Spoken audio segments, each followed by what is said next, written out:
And welcome back, ladies and gentlemen. This is Brothers of the Serpent podcast, and we are happy to have Hugh Newman on this episode with us. Thanks for joining us, Hugh. We really appreciate it. Yeah, thanks for having me on, guys. Yeah, I've been catching up on your Charles IV episodes because all that 14 stuff fascinates me. But yeah, I'm sure we can get into some good stuff today as well.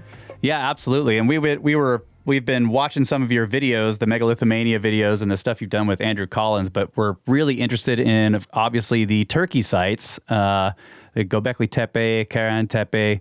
So hopefully we can get into some of that today. How many times have you been out there? I've been out about 5 times, I think. Wow. And actually heading out there immediately after this pretty much as well for another trip. Quite a few times. Yeah, been going there for about 9 years or so. Even to Karahan Tepe actually long before it was excavated. So yeah, we kind of got to know the site in the area quite well. But now they've excavated it the last couple of years. It's a whole new story. So how is the travel situation over there? I mean, how, security wise, all that kind of stuff? Well, for Turkey, it's fine. When we went in last December, it was a little bit complicated to do tests and things like that. But now there's nothing at all. You can just go to Turkey. Yeah. That's great. And we got to get out there. Yeah, I know. Yeah, we've been talking to Ben. We're hoping to get out there maybe next year. I don't know. We'll see. So we watched your video where you were walking around the site on Karahan Tepe. I can't remember the exact name of the video. I'll put it in the show notes. Yeah, it's a great video. It was you're just carrying the camera around. You're going around talking about it. And one of the things I really found fascinating about the site was how similar, except at a totally different scale, but how similar these sites before they're excavated look to what we find here in the United States, the burn midden mounds. Like you see this sort of rocky outcrop with all these small rocks. And when you were looking off in the distance at the hills and you just see all these rocks laid out and you're like, yeah, there's another mound there, there's another one there. And to imagine that underneath all of those is something else like at Karahan or at Gobekli Tepe is just mind-blowing. Yeah, no, well, I mean, there's these tepes everywhere. I mean, they're all over the place. I mean, even Gobekli Tepe, which is a giant kind of man-made hill on top of a kind of other hill, you couldn't tell anything was there, before it was excavated. It was so carefully buried, much like Karahan Tepe. Now they've discovered at least 11 or 12 other sites. I think there's more. I think there's up to 30 sites. Wow. This is according to Chuck, who passed away, who did a brilliant YouTube channel. And he analyzed that, he found there was many more there. And I think that's the case. And I think they've only just started really working on this. That it's really a new thing. And so we're going out there this September. We are going to try and get to some of these sites that they've started excavating. There's like Germans, there's Turkish, there's Japanese teams out there doing various things. So we're hoping to get to some of the excavations and see what's going on. But Karahan, they kind of excavated a whole chunk of it. Tons of it hasn't been excavated yet. I don't know if they're even going to do any more. It's a bit like at Gobekli Tepe. They kind of did a whole section and started on a couple of other sections, but 90% of it is untouched because there's so much archaeology. I mean, it baffles me how slow they are, to be honest with you. I think they should get their skates on and get these things excavated a lot quicker because it really baffles me. You go to Mexico and they excavate and rebuild an entire pyramid in like 3 weeks. It's just like here it's taken them like 10, 15 years just to sort of dig one hole. And I think they need to kind of step it up a bit. There might be because they're being super careful and they're going downwards into the archaeology. So they have to be super careful. It might just be a case of that. What do you think about the, let's talk for a minute about the intentional burying of the sites. Like you've been there multiple times. So what have you heard about that? What do you see there? What is it that gives them that idea that it was intentionally buried? Because that's a lot of work. Yeah, that's like, Gobekli Tepe, Klaus Schmidt, who was the original archaeologist who passed away a few years ago. He's the one who kind of almost discovered the site back in the mid 1990s. And he actually died, before he finished completing his work there, and he's convinced it was deliberately covered over Gobekli Tepe. Absolutely. But the new archaeologists have come in, and they say it might have actually caved in because it's in a kind of dip where the main enclosures are, like the main enclosure, including enclosure D and C and so forth. And there's lots of evidence of these smaller square buildings around the top, and this suggestion that it might have actually caved in and like a landslide may have been the first phase of filling it up, and then they buried it up afterwards. That's what the new archaeologists are kind of saying, but I'm not so sure because Neshmi Karal, who's the main guy at Karahan Tepe from Istanbul University, he's found that one of the main pits called the AB pit, or what we call the Pillar Shrine, is and it's quite a small area. It's only 7 meters by 6 meters, so 20 feet, 9 feet kind of thing, or 15 feet, something like that. It's not a huge area. And that was definitely intentionally buried, and in specific layers with quite large slabs on top, almost like to put a roof over it to protect it. But the main enclosure at Karahan Tepe is badly damaged. All the stones and the pillars are knocked over. They've been kind of almost look like they've been vandalized. Yeah. And then it was covered over, apparently. But it looks like it may have been covered over a bit more haphazardly or by natural forces. And so it's a big bit of confusion about this.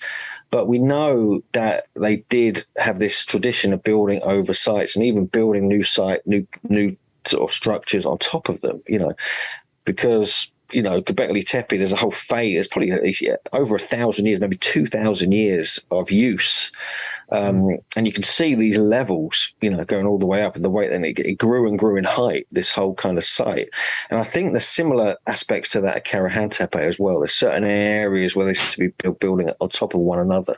And we must remember we're talking about 11,600 years old for Gobekli Tepe. Karahan Tepe, we're talking around 11,000 years old, probably up to 11,200 or 300 years old. That's the kind of what people are saying now. There was this little debate last year. This paper came out that Karahan was older than Gobekli Tepe, but it's not. We don't think. We think it's almost like an offshoot from Gobekli Tepe. But the same style spec, the same design, the same kind of layout, the same kind of geometries and evidence of intricate 3D relief stone carving is present there. Karahan Tepe, they're doing more work building out, carving out the bedrock itself, so we're talking hypergeum style. And it's really the first place that had that to this degree. There's elements of that at Gobekli Tepe, but not much compared to at Karahan Tepe. Half the site is carved out of solid bedrock in a stunning way. I mean, this is outrageous, to have this kind of quality, and even the idea of doing it back then, about 11,000 years ago. So is that the case? Is that part of the case to be made that it's a later site? Is that the work is more difficult, more advanced? Well, I would say it's equally advanced, the same quality as Gobekli Tepe. But the thing with Gobekli Tepe, it's being well preserved, the very well preserved T-shaped pillars with beautiful carvings on, was not too much from Karahan Tepe has been that well preserved, so it's hard to gauge exactly if it is the same kind of level of quality. But we're only talking about a few hundred years difference here. It's not that much, but it's a different kind of thing. It's a whole different vibe there, and it seems much more remote. You go into the Tek Mountains where it's located, and you feel like you're on Mars or something. There's nothing. You can't see anything apart from these kind of ruinous, stone, rocky outcrops going on for miles in every direction. Yeah, it does. It does. In the videos we were watching, it does look pretty desolate out there. Yeah. So yeah, very much so. Yeah. What is the case that they're making that it is a younger site than Gobekli Tepe? Well, I think they've just done as much carbon dating as they can, and they're not finding anything older. That's for sure. I mean, there was we're talking like an extreme age anyway, and carbon dating it can be a bit dodgy. It's not 100%, but I think it makes sense, actually. I think the numbers they're coming up with all make sense. It's kind of logical kind of process going on here. But there are sites older than Gobekli Tepe. I mean, that's not the oldest site, but it certainly appears to be the oldest one so far uncovered with that quality and monumental structures. I mean, there are sites up further northeast along the Tigris River, on the northern area of that, past Mardin, past a place called Batman, funnily enough. There's a series of sites called Bonkoklutala, there's Karahan Tepe. Further north, you got Kayuni and stuff like this, and these are all, some of these. The first two I mentioned, are at least 12,000 years, or possibly up to 12,500 years old. So they're at least 500 to 800 or more years older than Gobekli Tepe. But they don't have the T pillars, they don't have the such quality monumental construction. But certainly, they have elements there which are found at Gobekli Tepe and Karahan Tepe. Yeah, because I just had to say, one of the things that made it difficult for me to, because I've heard the intentionally buried thing so many times, but then I was watching your video and you're walking around out there, and one of the things you show multiple times in your video is how there are these lines of T-pillars, and you were saying maybe they're avenues or maybe they're leading to something, and I'm like, okay, those are also buried all the way up to the top. So it was, and that's just level with the ground. They're not in their own little mounds or whatever. It didn't seem like that. So I was just like, wait, did they, if this is all intentional, they buried all these lines of pillars all the way up to the top as well? It just seems like that would be a huge undertaking. So it seemed more like a natural thing. Yeah, it does. I mean, you can see in that, if you're watching that video, I think it's the Karahan Tepe Super Civilization video that I did. And yeah, you can kind of see that there are some areas where there appears to be more stone, more small pieces of stone kind of building up into a peak. And there's a lot of those areas, but they've been knocked around, they've been blended with the earth. Yeah. So it's really hard to tell, to be honest with you, until they do a full level excavation all around the sides where all these little tops of pillars are sticking out of the ground. Yeah, we're not going to know. It's as simple as that. I mean, I think we're really like in the super early stages of everything over there. I mean, I mean, what's being found is mind blowing now. I mean, in 10 years' time, it's going to have rewritten history completely, in my opinion. And it's like the smoking gun of like what people have been saying about, they've been questioning like the age of the Sphinx being 10, 12,000 years old. There's all this Atlantean timing and everything. There's a Younger Dryas just before this, even though some of the sites up in the Tigris are actually during the Younger Dryas, it's less odd as well. It's actually before the main time of so-called Younger Dryas impact event and everything.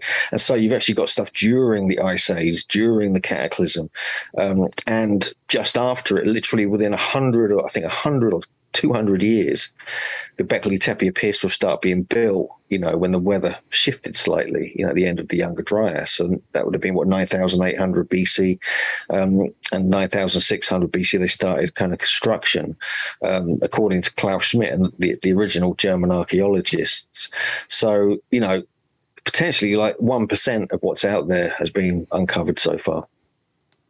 Yeah. The other interesting thing is that there are like unfinished or, incomplete monoliths still attached to the bedrock. Like, that they were this is another thing that's always interested me in terms of that they buried it, is that in some cases you have evidence that they were continuing to build the structures, but then in other areas you're like, well, they also were burying them. So were these happening at the same time? I know that if you go through some of the work, they're saying, well, they would build one enclosure and then bury it and then start the next one and bury it.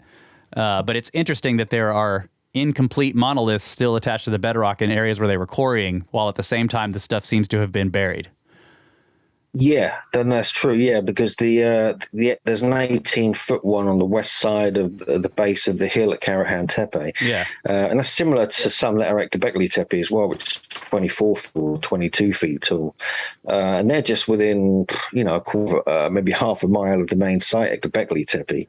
And there's actually a few of them. There's like 3 or 4. There's not just one. There's actually a few others that we discovered when you were allowed to go over there, like back in 2014, 2015. Now you can't even go and look at the unfinished monolith at Gobekli Tepe, which is super annoying. But you can at Karahan Tepe, the one there. There's actually some on the eastern side as well that we think there's 2 monoliths still sitting in the bedrock there as well, which we spotted when we were there a few years ago. But the main one is down the west side, and it seems like for some reason, they were deliberately leaving them there. They were leaving these unfinished T-pillars at probably most of the sites. And I did a whole project, a few articles about this. Different parts of the world have this as well. There's very obvious places where they're leaving the biggest stone in the quarry. As one quarry, obviously, Easter Island, even the Stonehenge Bluestone Quarry and so forth. There's like traditions of leaving them there as though that they see that as important, that spot where it came from. It's like a sacred kind of where they're taking the rock from the earth. And so yeah, so I mean, and the one at Gobekli Tepe and at Karahan, they were generally exposed all the time. They didn't have debris on them, and they weren't buried as such. And so I find that quite odd. They were kind of always there. It's almost like a little clue, even though they've covered all the site up. You know, when they finished using it after a couple of thousand years, they'd leave something there to say, "Hey, this is where we did it. Okay, future generations, check this out," kind of thing. That's interesting. So you're. That's that idea instead of it, because like what it implies to me is that they were in the middle of working on something and then for whatever reason all the work stopped. But you're saying no, this was on purpose. Yeah, I think so. Yeah, okay. I think so. Yeah, I mean, we don't know. I mean, I'm not sure. I'm sure. Just, yeah, that's my feeling, and based upon the fact that that Moai on Easter Island, was that. Did they just stop working on that? Really? Yeah. The Aswan quarry is really odd as well. I mean, what was that all about? Right. Why didn't they mess with the stone afterwards? Why don't someone else use the stone, for something else? It's like they felt it was like a sacred area, which, the great teachers, the great stonemasons, you don't touch that, you just leave that alone. They left it there as their little signature. But that's just a theory. I'm not saying that's the way it is. Yeah, you could be right as well. It could be that. Yeah, that's really interesting. There may have been something they had to get away quickly. Some cataclysm. They might have incoming raiders. Who knows? Yeah. So they might have had to leg it when they're halfway through doing it as well. So that's hard to gauge, really. But yeah, there's different ideas about that. Well, no, I think that's actually a really fascinating idea because now that I'm thinking about it, like maybe it was, maybe it's the model. Like every quarry needs this is what we're building. This is what we're cutting out everywhere else. So it's like, I don't know. That's a good idea too. So you can make the first one also, that's what we want. And then they keep copying. Yeah, make them like this. Yeah. Yeah, it could be. It could be a school, it could be like a little teaching area kind of thing as well. But in Olmec land, in the Tuxtla Mountains, for instance, the quarry where they got the Olmec heads from, they become this revered sacred site, even into relatively modern times. It's still revered as a sacred place. And so the quarry could have some other meaning. And I think one of the things I'd found when I kept looking is that I kept finding these geodetic connections between where the quarry was and where the site was placed. Stonehenge, for instance, the Bluestone Quarry is exactly in line with Stonehenge in this what's called a Pythagorean 5-12-13 triangle between Lundy Island, the Bluestone Quarry, and Stonehenge itself, which is like all perfectly measured across the landscape, going 123.4 miles, strangely. And things like this, like Aswan Quarry, the actual great Aswan obelisk, if you draw a line between there and the top of the Great Pyramid, is 365.4 nautical miles, which represents the days of the year and things like this. Is that a coincidence? Are they kind of basing where they place sites on the quarry spot? That's kind of a work in progress. But with the thing with Karahan Tepe and Gobekli, they're so close that that's hard to know if they're kind of doing that there. Yeah. So yeah, I love the part in your video that shows the rock cut, the little sacred chamber there off to the side of the main ellipse. I can't remember what it's called, but it's got the face in it and it's got the stone pillars left in there. Oh yeah. And there was a part where I think the sun shined through and lit the face. Yeah. Do you want me to share this? Shall I put this image up? Actually, sure. Yeah. I'll share my screen here because this is worth looking at. So I'll just do this. And that place looks like the first thing I thought was cistern, but I don't know how porous the rock is. Like, would it hold water? Yeah, it does hold water. I mean, we were there when it was really wet, actually. So for sure it holds water. This is like an overview of different parts of the site, just so people have got some perspective and an artist's impression. But this area here, this is what's called the AB pit, or the AB sunken area. This is what Andrew Collins calls the pillar shrine, because it has all these pillars in it. Has 11 of them. 11 of them are carved out of solid bedrock. They look very phallic, clearly. You have this protruding head coming out of the side, which is at least twice the size of a normal human head. So it's pretty massive, actually. And it's got this long neck on it as well, which has got serpent scales on it. And it's clearly got an open mouth as well, which is odd. And you can see the top of the head is illuminated there. And I'll explain that in a moment.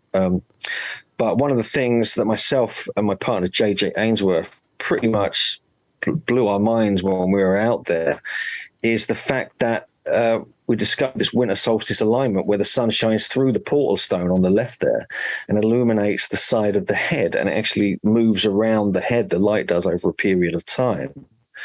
Actually comes in like this. That's the way the sun comes in. Okay. And the interesting thing about, in this image is quite useful, actually, because the smallness of the gap it comes through is tiny. We're talking 70 centimeters wide. It's actually less because it's at an angle, and it's very thin. It's just like this amount, and somehow the sun comes through there 50 minutes after sunrise on the winter solstice, and the light moves around the head. You can see this is the way it comes through the whole enclosure, through the main enclosure, through the hole to the pillar shrine where it hits the side of the head and then moves around it. So we're convinced, discovered a winter solstice alignment here. And we've tested it. We did it with Stellarium. We worked with Andrew Collins and archaeoastronomer and engineer Rodney Hale. And we tested it, and we found that the sun, it would have been slightly lower 11,000 years ago in the sky as it rose. And that would have illuminated the head much better. The whole face would have got illuminated perfectly over a 40-minute or 50-minute period. And so we are pretty convinced by that. Then, and I think there's a lot more research needs to be done on that. But we've also found that the opposite side of the year, this is something Andrew discovered, that on the summer solstice sunset, which is the exact same alignment but going in a different direction, like going in that direction rather than this direction, is he found that 2.5 hours after summer solstice sunset, exactly where the sun had set, the Milky Way would go vertical through the sky exactly at that point. And it would be like this hell of a sight. Like a pillar. You must also remember that at the opposite side of the year, we have the moon follows the path of the sun as the sun moved on the winter solstice. So during the summer solstice, the moon almost follows the same path. And we found that in 9015 BC, so 11,015 years ago, the moon would have been in the same position as the sun, and it would have illuminated the head then as well. And so we find that there's lunar and solar system that built into this site, which is the earliest place they've done it on Earth. I think I can't really find any examples where there's anything earlier than this. And the whole symbolism of this is something that JJ Ainsworth has been, and myself have been writing this. We've written this super long article, but we're not going to publish it yet until we've got all the data ready. It's going to come out. We're going to do it in a couple of months, leading up to the winter solstice, because we feel there's something quite profound going on here. So I have a couple of questions. And so, a couple of questions here about the light coming through. Do they think so? Okay, so we're looking at the cistern or the rock cut area, and then behind it in this picture is that's the large enclosure? That's the large enclosure, yes. So that would be this one here. So was it supposed to have been roofed? And if so, would that have blocked that light, or would there be a passage all the way through, do you think? Yeah, I think that because it's so low, the sun, that even if there was a roof, it would be, there'd have to be things to hold up the roof. It would be lower than where the roof would be if there was one. Oh, okay. I don't think there's going to be a roof on this large enclosure because it's 75 feet wide, and it would be almost impossible for it to stay up. Whereas the small enclosure, if that had a roof, that would make no difference because it'd be above the portal. Sure, stone yeah, anyway. yeah. I meant the big enclosure. If it was roofed, it seems like it would block that. But you're right. You know, if there was no roof there, it would be. No, but I mean, even if there was a roof, it's highly likely that would have been added later. It's always the last part of any construction project. Yeah. And there's no evidence of a roof there, Okay. even at Gobekli Tepe either, to be honest with you. It's just speculation. But if there was one, and we are definitely considering that it's highly likely they would have left an opening. Yeah, sure. Various Yeah, they would have left an opening. Like windows. Yeah, and one of them would obviously be for this, because this is too much of a coincidence. Yeah. You can't explain this away as a coincidence, unfortunately. It's just it fits too well. It's odd. I mean, it's completely, we had no idea that we were going to see exactly that. No idea. You wouldn't be able to find it because it's such a small hole it's going through.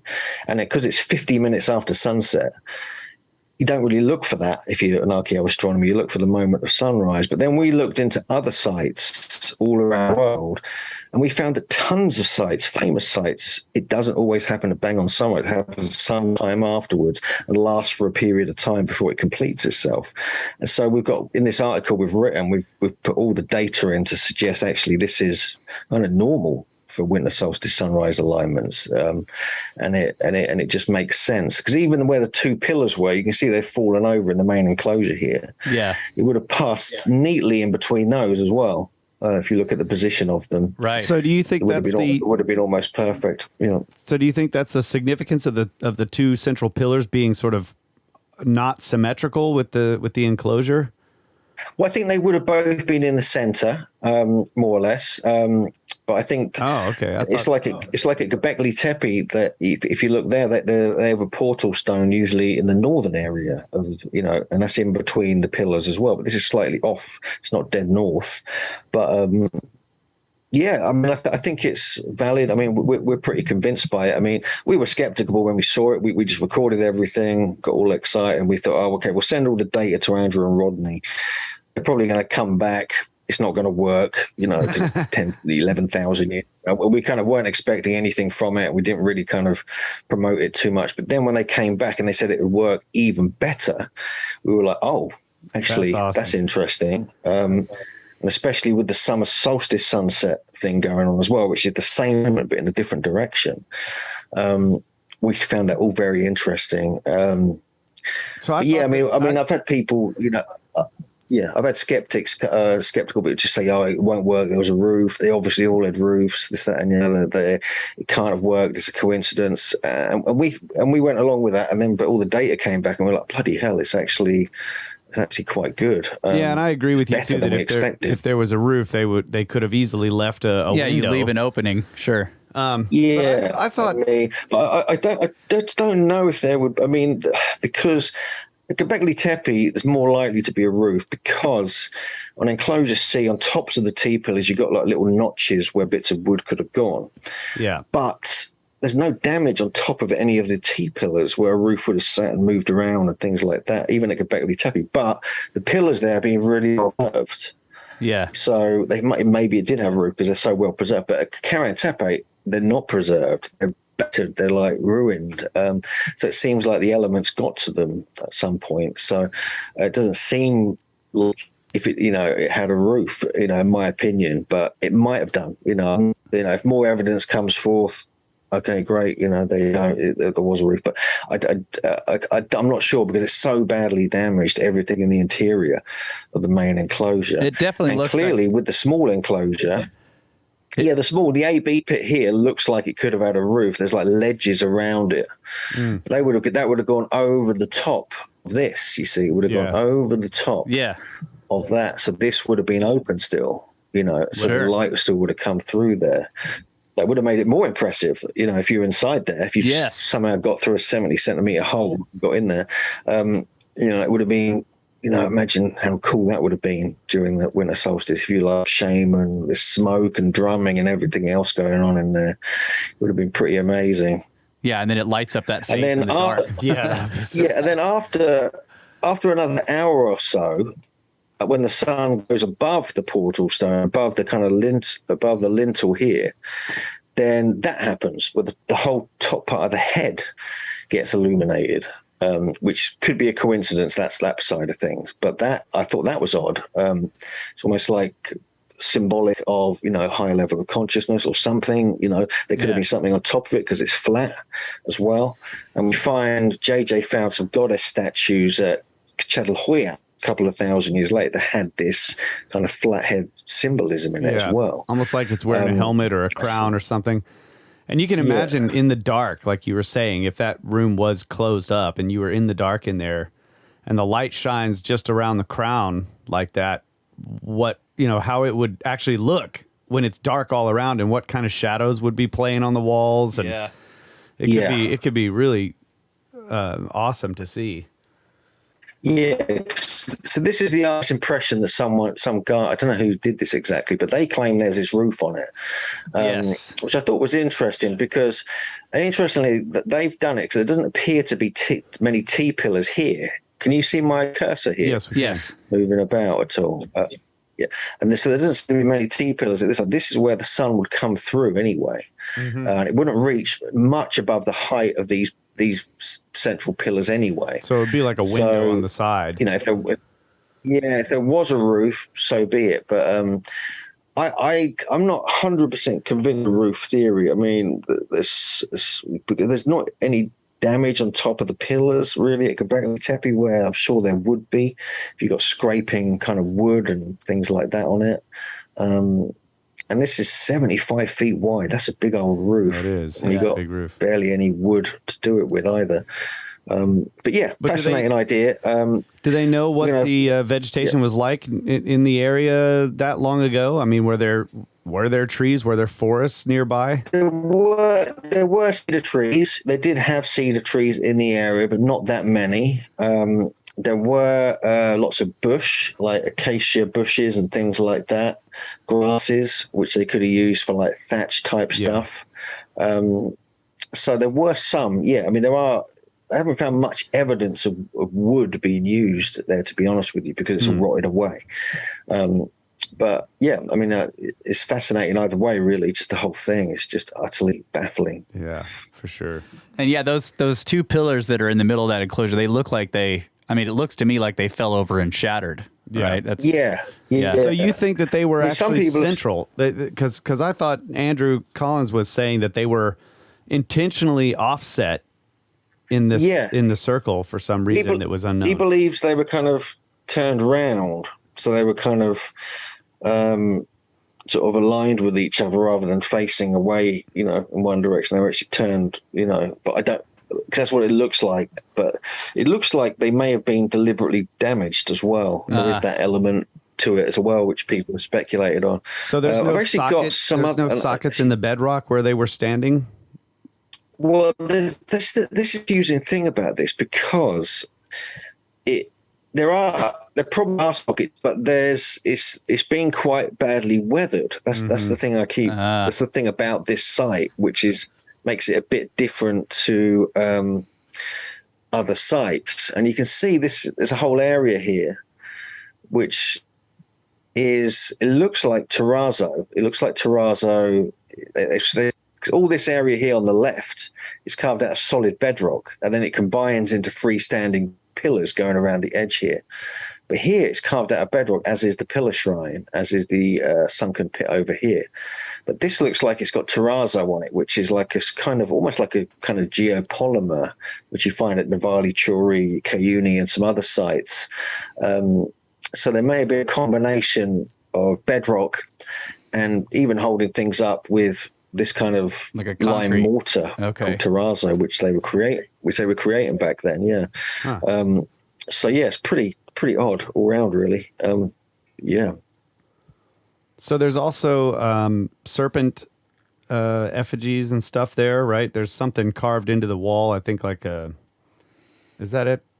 Yeah. There's like a little serpent path, and then there's I'll dig out some other images for you in a sec. But I'll have to close this presentation thing down. No, that's all right. And dig out some other. But this is actually just before I change it. These are some cut marks. We find these all over the site, and this on the bottom left is the unfinished monolith down on the west side of the hill at Karahan Tepe. Right. So you can see you can see where they kind of carved some of it out but not completed it. I mean, you could have made two out of that because that's much thicker than most of the pillars you find at these sites anyway. But I'll just jump out of the. What do you think those cut marks are? Do you guys have any idea what those cut marks might have been? Well, that's something that JJ's gone into quite a lot actually, because they kind of it's going to be all published in this article eventually when we finally get around to it. All right, to finish it. We're looking forward to it. But they're like kind of cupules, and you find these on tops of the pillars at Gobekli Tepe, literally on top of the pillars, which is really odd, and in the bedrock and in other places inside the enclosures. And these are often related to the goddess. It's something that JJ is really specialist on. You'll have to get maybe when we've got the article out and near the winter solstice, we'll jump back in and do a big update on this, because we're going to probably find out some more information when we go there in the next couple of weeks. All right. But they're often related to the goddess, and they're water collectors. They collect dew, like natural water in the morning. They collect rain as well, things like this. Other people say they're for tuning. Other people say they're to reflect the stars in the sky and things like this. But generally, if you look back far enough and you look at traditions all through Europe and other places, they are related to the goddess traditions, and there's a strong possibility that this whole winter solstice alignment that JJ and I spotted when we were there in December is a whole ritual process of like the male shard of light coming through the female portal stone, the whole illuminating this womb-shaped kind of thing with these phallic images everywhere combined, with this goddess looking out and saying some incantation for the new year. There could have been fertility rituals, dances, and anything else going on here as well. Yeah. There's also the original name of Karahan Tepe is Kechli or Kekli, and the hill to the north is called that as well, where Andrew's found Deneb alignments, Cygnus alignments heading in that direction. There's ruins up there and that part of the area as well. But the original name is Kechli, and that's actually in certain Kurdish and Turkish dialects, and even I think Armenian as well, it relates to possibly a queen, possibly a female, possibly a daughter, possibly a goddess. This is actually the original name of Karahan Tepe was Kechli Tepe. It wasn't Karahan Tepe. There's a name given to it in more recent times. But I'll just dig out a couple of images here. 1 second. Which one? So we live on limestone bedrock around here in the hill country in Texas, and we see a lot of these round holes in the tops of the bedrock that look really. I mean, like it looks like somebody made this, but the standard explanation is that they're natural. They're natural. Yeah. But they look sort of eroded. Yeah. Weak spots in the stone, but so many of them are very circular. It's really strange. Yeah, you do. I mean, you get them all over the world, though. I mean, we're not just talking about one or two places. Let me just get this out a sec. I'm just going to get you this image out, because this just shows you a better example of what I'm trying to kind of explain here. I haven't actually got them in any kind of presentation. No, that's all good. Yeah. Yeah, if I just share this, then you can kind of see. I just want to kind of, emphasize the alignment here, because if we share the screen again, because this shows you the movement as well of how the sun moves over like a 40-minute period.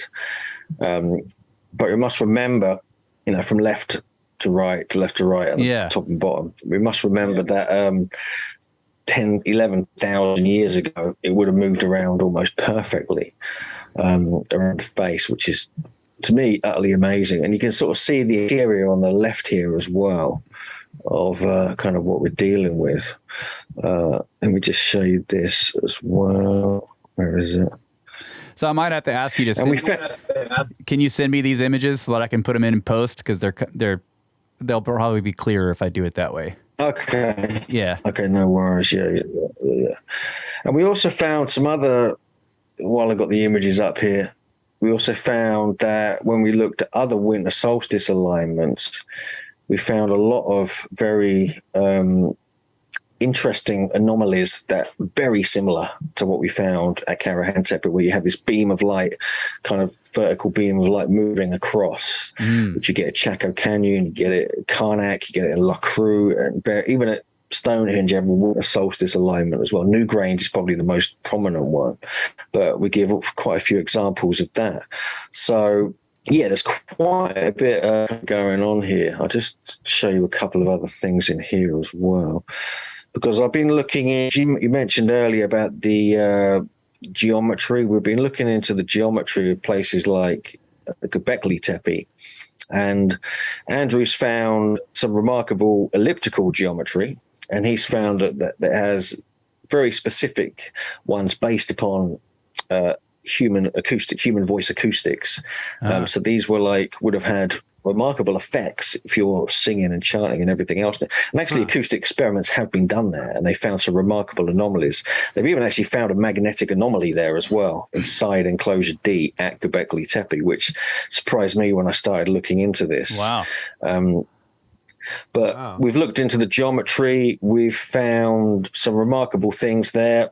I've been working with a geometer called Adam Tetlow and John Martineau, and we found that there's use of certain ancient measurements. Well, I know you're quite interested in metrology, of the Persian foot, Sumerian palm, and the Royal Egyptian foot as well. Wow. And possibly some others as well, which we're just looking into now. But we're finding it really hard to get exact measurements of Gobekli Tepe. But all these measurements were based upon the work done by Avi Gopher, when he found that there's an equilateral triangle linking up the centers of each of the main circles at Gobekli Tepe. So we're just starting to get our head into that, and we're going to try, when we go back, we're going to try and locate the exact measurements of everything, because if this is the case, this means that they were measuring using ordered Earth numbers, so they must have had measured the Earth by then when they built Gobekli Tepe. Otherwise, they wouldn't have these harmonic numbers based upon Earth measurements. So who did that? And then you kind of get into all speculation mode about Enoch and about taking chords and going to measure, and the watchers and things like this. Was that actually at this time this was all happening? So then I started applying Alexander Thom's geometries, and I kept finding more and more surprising similarities, because I'm a kind of slightly obsessive Alexander Thom fan. The megalithic yard's fascinating, but I'm quite more interested in the kind of module of different types of foot that were used in different parts of the world. They seem to fit better. And this is like John Michel and John Neal are experts in this. But I thought I'd apply the geometries of the what Alexander Thom had came up with into Gobekli Tepe and other areas. And I found this, for instance, enclosure D, which is an egg-shaped circle type 1, which is what we find at many sites around Britain, very similar kind of shapes and geometries. Even Nabta Playa has the same one. It has the same geometry, different size, obviously, but same geometry. Wow.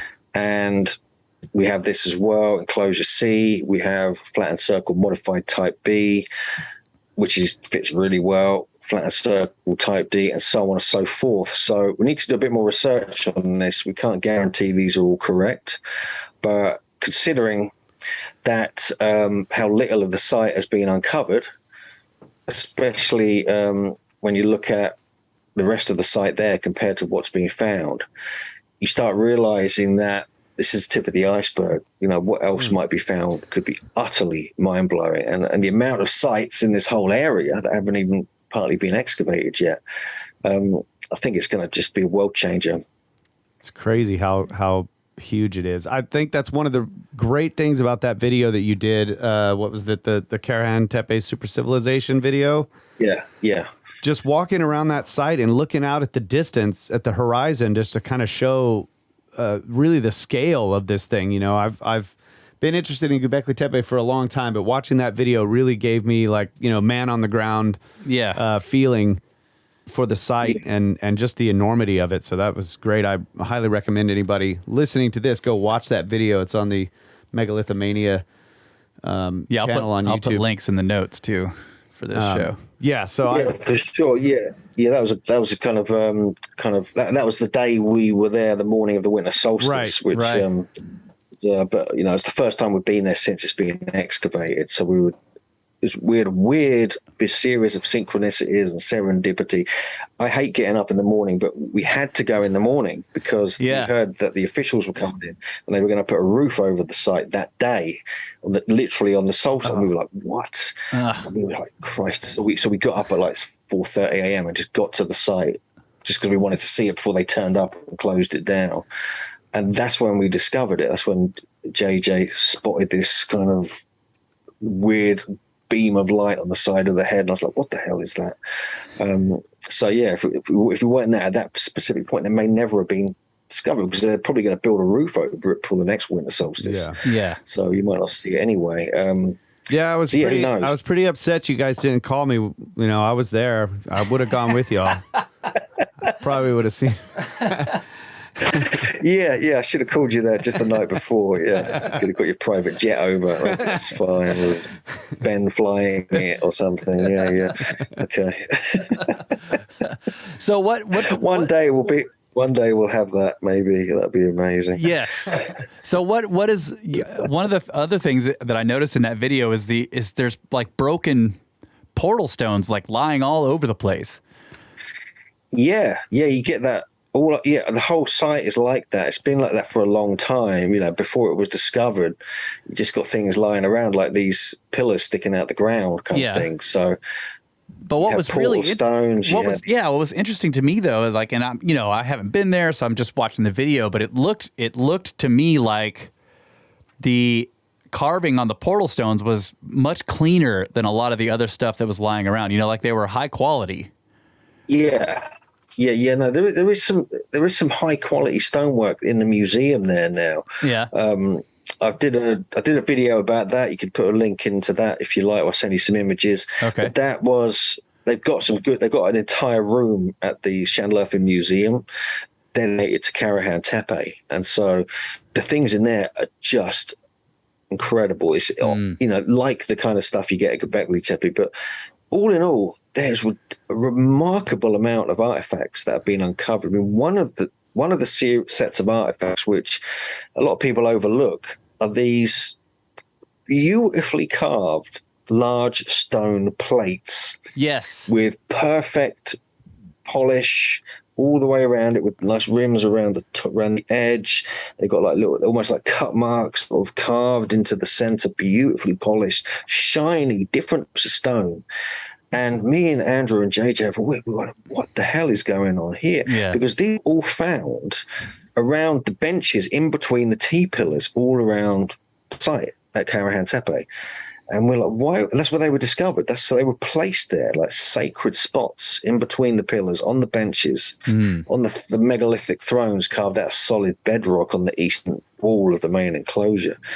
And, we were wondering whether they had sacraments in them, whether they were some kind of acoustic. But what is going on with them, that is almost the same quality as some of the stuff you find in Egypt, where you get polished stonework. But how were they doing it back then? You know, it's like, hang on a sec, maybe the stone is softer. You know, maybe it's not like diorite or anything like that.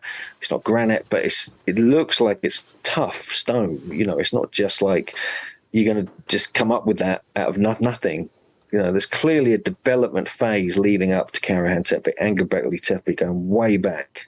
Yes. Super fun, because quality, the abstract artistic nature of it, the relief carving, some of them are huge 3D, protruded. It's just a level of sophistication that shouldn't exist.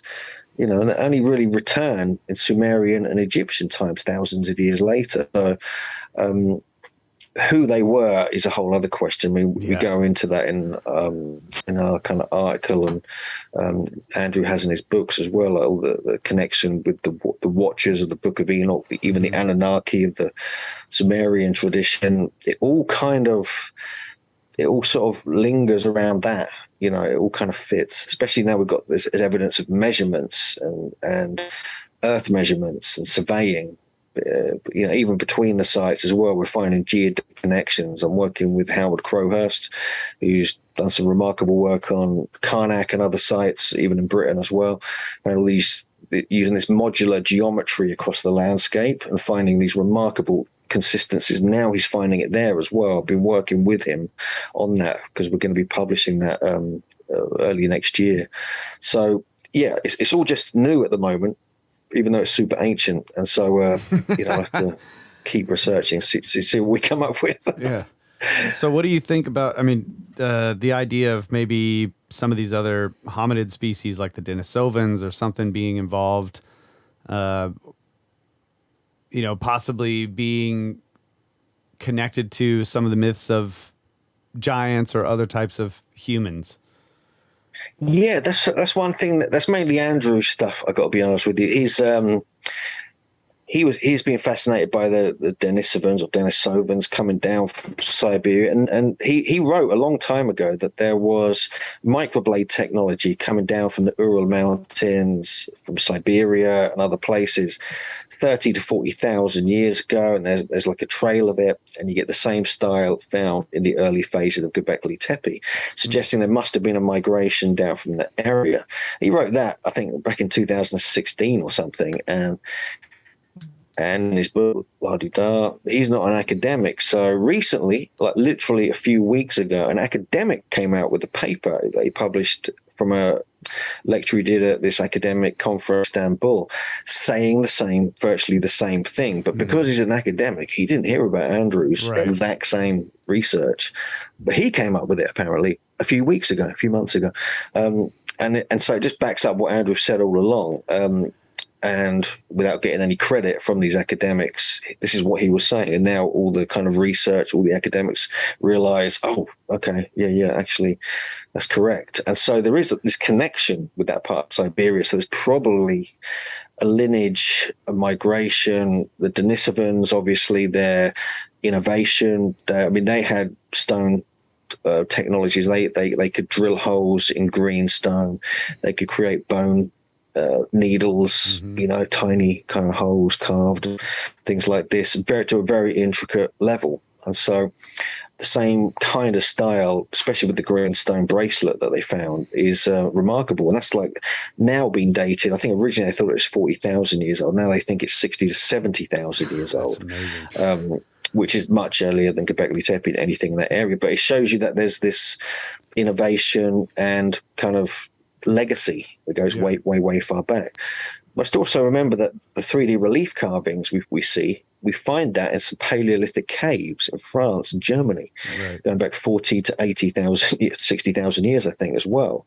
We have 3D relief carvings of animals and things like this. And so there is evidence that kind of leads into Gobekli Tepe, but Gobekli Tepe, that does the whole thing altogether, and Karahan Tepe, for it to just emerge as it was, even if there was a legacy before that, is still utterly astonishing when you look at what has been found.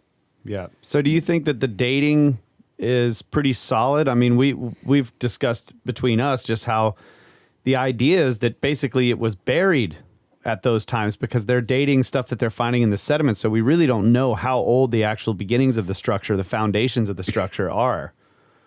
Could they be much older? Yeah, I mean, they've got. Well, they could. Yeah, I agree actually, because there's two. Klaus Schmidt, before he died, me and Andrew would meet up with him occasionally at the site, and he said he is convinced they're going to find dating that goes back 14,000 years in Gobekli Tepe. Then even the new archaeologists are saying it has to be older, there has to be a legacy, there has to be something before this, because you can't just come up with this out of nothing. Right. This is hundreds of years, if not thousands of years of development. but they have got down to the bedrock. I mean, enclosure D and C and the main, they are at the bedrock level. Right. So there's nothing below them. And this is where they did the dating, you see. So that's why it's quite solid, the dating. But they haven't excavated like 90% of the sites. Okay. So they don't know if stuff could be deeper that they can't even read in the scans because there's too much stuff above built on top of it. You know, there might be stuff below what they can see in the scans, things like this. So, yeah, there's lots to consider, especially when it comes to the dating. Yeah. Yeah, Okay, and it does seem like that no matter what, even if they've dug down to the bedrock, what they're dating is various organic materials that they've found in the stuff that buried the site, right? Or are they actually prying up stones that they think are original and trying to find organic stuff underneath them? Well, I'm not really sure, but I mean, the fact that they're like the German Archaeological Institute, I would pretty much guarantee they'll be on it. You know what I mean? Because they're not good. They're not going to mess about. You know, this is going to be like they're going to be solid. But I think they have found refuse. You know, like midden and things like this. Yeah, they have found bones as well, so that they've been dating that as well. And so I think that must be what they did. Yeah. What they did. I've heard a rumor that they found bones at Karahan Tepe recently. But there's been nothing published on it yet. So that's going to be interesting to see what's going on there, because they found bones and skull pieces at Gobekli Tepe. I think there was some kind of skull cult there, as there was at Kayuni as well, which is further north near Diyarbakir. Yeah. But you can certainly, you know, make a case that they're going to find more things to date, and we'll have to see what happens. Yeah, it's interesting. I know that they were looking for burial sites, and that there was questions about where do these people live, because there wasn't a whole lot of evidence that they occupied the site, right? Or is that old evidence? Is there? Yeah, the Klaus Schmidt's idea was that at Gobekli Tepe, for instance, that he believed it was like a ritual site, like ceremonies, this kind of thing. But more recently, they've been excavating around the main enclosures. They found these later, smaller, square, rectangular buildings all around the top and going across the site. But the weird thing is, a lot of them have entrances coming through the roof, and they have T-pillars in them, small T-pillars, sometimes one or two. So why would you have a T-pillar in a domestic dwelling? It just doesn't make any sense. The T-pillar is the sacred symbol, I think, of these people. And they even had like mini T-pillars, like amulets that were produced that were actually on display in Shanghai Museum. So they were making like small T-pillars for people for some reason, for either for ritual or for mementos or amulets, talismans, things like this. Then they had smaller T-pillars, like maybe 3 feet, 4 feet high, inside these square rooms, which the new archaeologists claim were domestic dwellings. They're trying to convince everybody it's a domestic site now. You know, that's the big thing they're trying to push. But the problem is there's no water there. There's no water, there's no river, there's no natural springs at Gobekli Tepe, definitely, nor at Karahan, we don't think. So they would have had to collect water, and they've now started to find deep wells that actually would be water collectors of rain and channels at the deepest levels of Gobekli Tepe, much like we find all over Karahan Tepe. We find a lot of these water channels all over Karahan Tepe, which I think was more ritual than it was, you know, practical. But obviously you've got to use some areas to collect water which you're going to drink, which would have been a useful, you know, because the type of rock, if you choose the right type area of rock, you're going to get like a bucket effect where you're going to collect water no problem, and it won't spill out, it won't seep into the bedrock. But there's no actual proper water source either of these sites.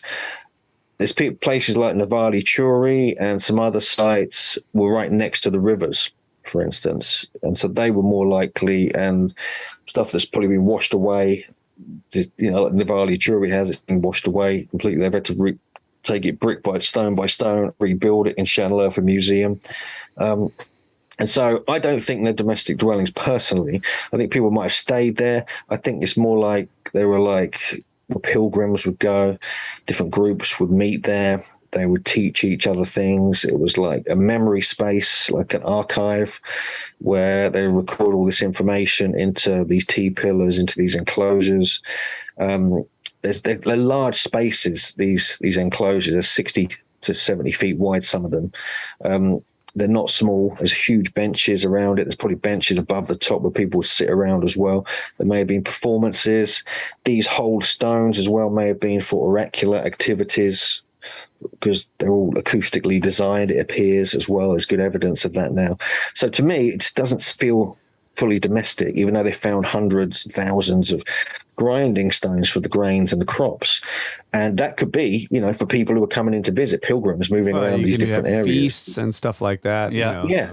But also you got to remember, these were hunter-gatherers as well during Gobekli, the earliest phases of Gobekli Tepe. These were hunter-gatherers. These weren't settled communities particularly. So the agricultural revolution only took place during the time of Gobekli Tepe, not really before it. There's not only little snippets of evidence of them trying to grow food or domesticate animals before Gobekli Tepe. But within 500 to 1,000 years of Gobekli Tepe, that's when it all kicked off, the whole agricultural revolution, the whole fertile crescent. But in fact, the sites up near the Tigris, Kortik Tepe or Koklutala and other sites they found up there, they're the ones that appear to have been the very first settlements, even though they were definitely hunter-gatherers. And so that idea might have emerged up in that area, then slowly come southwest towards the whole Haran Plain and the area around Gobekli Tepe. Yeah, it's amazing that they, just that the idea that these people, right after the end of the climatic problems of the Younger Dryas, they show up, they invent this megalithic architecture and agriculture at the same time, and they're also using astronomical alignments and astronomy, maybe agriculture, and and architecture. I mean, you see the innovation level is extreme. There's something going on, at that time, whether it was a great team of teachers who emerged from nowhere, and you look at these legends of the Watchers or the Anunnaki, and they had all these skill sets, the same skill sets we're actually finding there. Was it something else? I mean, I'm quite into the idea that they were fully into like psychotropics and natural medicines to enhance their consciousness. There's loads of mushrooms carved everywhere. They were growing the type of grass they were growing had high levels of acacia in it, acacia plant, which is you burn that in quantity, you get DMT smoke flying around everywhere. They were brewing beer as well. They were brewing alcohol. And if you brew barley in a certain manner and you overbrew it, I think, you can have ergot growing on it as well, which is like natural LSD. So not only were they, I mean, it's a good theory that they were mainly growing crops to drink beer. They're not worried about bread or anything. There's plenty of food around.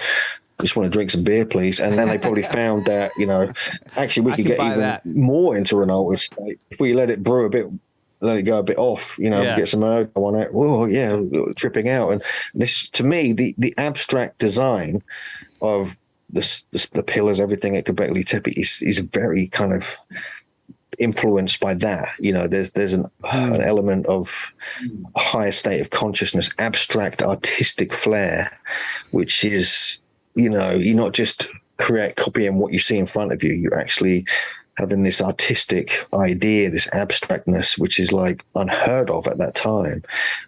So there's something, I think, going on with that. And this may have instigated the whole religious movement, the whole kind of all the traditions formed from there. It might have been influenced by that kind of thing. I also remember that they were big into like the aurochs, cattle and things like that. And then you get a lot of psychedelic mushrooms growing on the cattle dung in that area. Right. If you read the early stuff by Buddha of the Gods by Terence McKenna, you would find similar things at Çatalhöyük. He was writing that before Gobekli Tepe was discovered. But he was saying it's actually evident at Çatalhöyük as well, which is just further to the west, a couple of thousand years later. So, a lot to consider, when you're kind of trying to go that far back in time and trying to work out what was going on. Yeah, I tell you what, when I was watching your video and I saw that head, that face carved, in that rock cut chamber, and I was thinking of sunlight coming in and it's being roofed over and there's a face in the dark, I'm like, that's a watcher. Like, that's what he's doing. He's watching whatever's happening in that chamber. It's the face of one of the for sure. Yeah, and that's yeah. And that's actually like, you get quite a few of those heads, but found embedded within walls at Karahan Tepe. Yeah. You also you imagine the big T pillars, and I think the ones around the edge as well. They're representations of humans, Yeah. you know, with the kind of hands going touching the navel. But you don't see any faces. It's abstract. It's just like a square. It's like this is something JJ's got a lot of research on. So you'll have to. Next time we'll get her in and talking about her stuff as well. Absolutely. But because and they're like the watchers to me as well, because you don't even see their faces. You can't. You don't know what they're just looking at you.